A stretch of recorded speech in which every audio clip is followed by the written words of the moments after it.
C B آئی کے director Alok Verma کو چھٹی پر بھیجنے اور سی بی آئی سے متعلق دیگر معاملات کے سلسلے میں کرناٹک کانگریس کی ریاستی اکائی نے بنگلورو میں پارٹی کے ہیڈ کوارٹر پر زبردست احتجاج کیا۔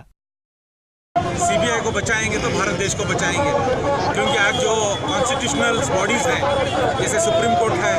سی بی آئی ہے، ای ڈی ہے، تو سب کا غلط استعمال کرتے ہوئے کسی بھی حد تک جانے کے لیے تیار ہے۔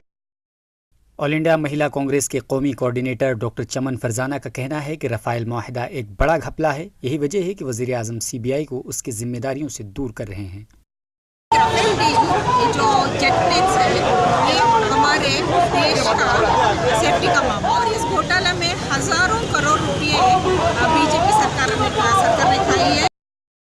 آل انڈیا کانگریس کمیٹی کے قومی نائب صدر وینو گوپال کا کہنا ہے کہ سی بی آئی ملک کا ایک اہم ترین اور معتبر تفتیشی ادارہ ہے، لیکن مودی حکومت سی بی آئی کے اعتبار کو ختم کرنے پر آمادہ ہے۔ کانگریس کے ایک دیگر رہنما کا کہنا ہے کہ مودی حکومت تمام تر آئینی اداروں پر قبضہ کرنا چاہتی ہے تاکہ ان کے غفلت کا استعمال کر کے اپنی عوام مخالف پالیسیوں کو نافذ کر سکے۔